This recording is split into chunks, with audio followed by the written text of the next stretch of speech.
பார்க்க போகிறோம் அப்படின்னா, ஆடு வளர்ப்பில் புதியவர்கள் செய்யும் 10 பெரிய தவறுகள் தான் பார்க்க போகிறோம்.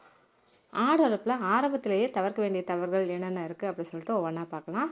ஆடு வளர்ப்புங்கிறது இன்றைக்கி கிராமப்புறத்துலேயும் நகரப்புறத்துலேயும் வேகமாக வளர்ந்து வரும் ஒரு லாபகரமான தொழிலாக மாறுது. ஆனால் அந்த தொழிலை ஆரம்பிக்கும் பலர் முதல் வருஷத்துலேயே நஷ்டம் அடைகிறாங்க. அதுக்கு காரணம் என்ன தெரியுமா உங்களுக்கு? தெரிஞ்சு அதை கமெண்ட் பண்ணுங்கள். மறக்காமல் சேனலை சப்ஸ்கிரைப் பண்ணிட்டு போங்க. பக்கத்தில் இருக்க பெல் பட்டனையும் ஆன் பண்ணி வச்சுக்கோங்க. வீடியோவுக்கு மறக்காமல் லைக் பண்ணிடுங்க. அதுக்கு காரணம் ஆடுகளோட விலை கிடையாது, தீவனத்தோட விலையும் கிடையாது, நோய்களும் அதுக்கு காரணம் கிடையாது. அவர்கள் செய்யும் சில பெரிய தவறுகள் தான். இன்றைக்கி இந்த வீடியோவில் புதியவர்கள் ஆடு வளர்ப்பை செய்யும் 10 பெரிய தவறுகள் என்ன, அதை எப்படி தவிர்க்கிறது அப்படிங்கிறத முழுமையாக பார்க்கலாம். திட்டமிடாமல் ஆடு வாங்குறது. பலர் என்ன செய்கிறாங்கன்னா, யாராவது சொன்னாங்க, இல்லை நான் யூடியூப்பில் ஒரு வீடியோ பார்த்தேன் அப்படின்னு சொல்லிட்டு எந்த திட்டமும் இல்லாமல் நேராக சந்தைக்கு சேர்ந்து ஆடு வாங்கிட்டு வராங்க. ஆனால் முதல்ல கேட்க வேண்டிய கேள்விகள்லாம் என்ன? எத்தனை ஆடுகளை வளர்க்க போகிறேன்? என்னுடைய பட்ஜெட் என்ன? தீவன வசதி இருக்கா? மருத்துவர் அருகில் இருக்காரா? விற்பனை சந்தை எங்கே இருக்குது அப்படின்னு சொல்லிட்டு எல்லாமே தெரிஞ்சுக்கணும். இந்த கேள்விக்கு பதில் தெரிந்த பிறகு ஆடு வாங்க நம்ம போகணும். ரெண்டாவது பெரிய தவறு என்ன தெரியுமா? இனத்தை பற்றி தெரியாமல் வாங்குறது. அனைத்து ஆடுகளும் ஒரே மாதிரி கிடையாது. சில இனங்கள் இறைச்சிக்கு சிறந்தவையாக இருக்கும், சில இனங்கள் இனப்பெருக்கத்திற்கு சிறந்தவையாக இருக்கும், சில இனங்கள் அதிக குட்டிகளை தரும், சில இனங்கள் உள்ளூர் காலநிலைக்கு ஏற்றது. உங்கள் பகுதியோட சூழ்நிலைக்கு ஏற்ப எந்த ஆடு அங்கே வளர்க்குறாங்க லோக்கலில். இப்போ மதுரைனா மதுரை, இப்போ நாங்கள் வளர்க்குற ஏரியாவில் எங்களுக்கு ஃபுல்லாக கன்னி ஆடு தான் இருக்குது, அதனால் நாங்கள் கன்னி ஆடு வளர்க்குறோம். உங்கள் ஏரியாவில் நீங்கள் என்ன வளர்க்குறீங்க, உள்ளூரில் என்ன வளர்க்குறாங்க அப்படின்னு சொல்லிட்டு நீங்கள் பார்த்து அதுக்கப்புறம் இனத்தை தேர்வு செஞ்சு வாங்கினா தான் லாபம் கிடைக்கும், இல்லைன்னா லாபம் கிடைக்காது. மூணாவது, உடல்நலம் சரி பார்க்காம வாங்குறது. வெளியே பார்த்தா ஆடு ஆரோக்கியமாக இருக்கிறது மாதிரி தெரியும், ஆனால் கண்கள் பிரகாசமாக இருக்கா, மூக்கில் சளி இருக்கா, வயிற்றுப்போக்கு இருக்கா, உடல் எடை சரியாக இருக்கா, குழம்புகள் ஆரோக்கியமாக உள்ளதா அப்படின்னு சொல்லிட்டு பார்க்கணும். இதெல்லாம் கவனிக்காமல் வாங்கினா நோயுடன் கூடிய ஆடுகளை விட பண்ணைக்குள் கொண்டு விட்டுருவீங்க. இது மூணாவது பெரிய தவறு. நாலாவது தவறு என்ன தெரியுமா? புதிய ஆடுகளை தனிமைப்படுத்தாமல் விடுறது. புதிய ஆடுகளை வாங்கிய உடனே பழைய ஆடுகளோட சேர்த்து வைக்கிறது ரொம்ப ரொம்ப ஆபத்தானது. சில நோய்கள் வெளியே தெரியாமல் இருக்கலாம். குறைஞ்சது 2லேருந்து 3 வாரங்கள் தனியாக வச்சு கண்காணித்து நல்ல நடைமுறை இது பண்ணி அடுத்து நம்ம தொழுவுக்குள்ளே விடணும். இதனால் முழு மந்தையும் பாதுகாக்க முடியும். அஞ்சாவது பெரிய தவறு என்ன தெரியுமா? தடுப்பூசி மற்றும் குடற்புழு நீக்க மருந்து. இது அலட்சியம் செய்கிறது. ஆடு நல்லா தான் இருக்குது, மருந்தெல்லாம் வேணாம் அப்படி சொல்லிட்டு எல்லாருமே நினைப்பாங்க. அதுதான் மிகப்பெரிய தவறு. வெளியே நல்லா இருக்க மாதிரி இருக்கும், உள்ளே நல்லாவே இருக்காது.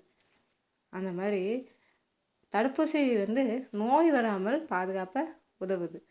குடற்புழு நீக்குதல் வளர்ச்சியை மேம்படுத்த உதவுது. உங்கள் பகுதியில் உள்ள கால்நடை மருத்துவரோட ஆலோசனையின்படி நம்ம தடுப்பூசி அட்டவணை ஏற்கனவே கொடுத்துருக்கோம். ஆனால் நீங்கள் கால்நடை மருத்துவர்கிட்ட போய் ஆலோசனை எடுத்துகிட்டு அவங்க என்ன சொல்கிறாங்க அப்படின்னு சொல்லிட்டு நீங்கள் அதை பின்பற்றுங்க, ஓகேங்களா? அடுத்து 6வது தவறு, தீவனத்தில் சிக்கனம் காட்டுங்க. பலர் செலவை குறைக்க வேணும் அப்படி சொல்லிட்டு நினச்சிட்டு குறைவான தீவனம் கொடுக்குறாங்க. சில பேர் அதிகமாக கொடுப்பாங்க, சீக்கிரம் குண்டாகட்டும், சீக்கிரம் விற்கலாம், சீக்கிரம் லாபம் எடுக்கலாம் அப்படின்ட்டு. சில பேர் என்ன செய்வாங்கன்னா அதை குறைக்கிறதுக்கு கம்மியாக தீவனம் கொடுக்குறது. ஆனால் குறைந்த தீவனம் குறைந்த வளர்ச்சியை தான் கொடுக்கும். நல்ல தரமான பசுந்தீவனம், உலர் தீவனம், தேவைக்கேற்ப சமச்சீர் அடர் தீவனம் வழங்கினா நல்ல ஆரோக்கியமான வளர்ச்சி கிடைக்கும். எப்போதும் சுத்தமான குடிநீர் இருக்கும். அதை மறக்காமல் எல்லாருமே ஃபாலோ பண்ணுங்கள். அடுத்து 7வது தவறு, கொட்டையை சரியாக அமைக்காது. ஈரமான தரையாக இருக்கும், காற்றோட்டம் இல்லாமல் 4 பக்கமும் அடைச்சி வச்சுருப்பாங்க, கழிவுகள் தேங்குறது. இது எல்லாமே நோய்க்கு வழிவகுக்கும். ஒரு நல்ல கொட்டகையில் எப்படி இருக்கணும் அப்படின்னா, நல்ல காற்றோட்டம் இருக்கணும், மழைக்கு நல்ல பாதுகாப்பாக இருக்கணும், உலர்ந்த தரை எப்போதும் இருக்கணும், சுத்தம் செய்ய எளிதான அமைப்பாக இருக்கணும், ஓகேங்களா? மறக்காமல் அதை ஃபாலோ. 8வது தவறு, செலவு மற்றும் வருமானத்தை பதிவு செய்யாது.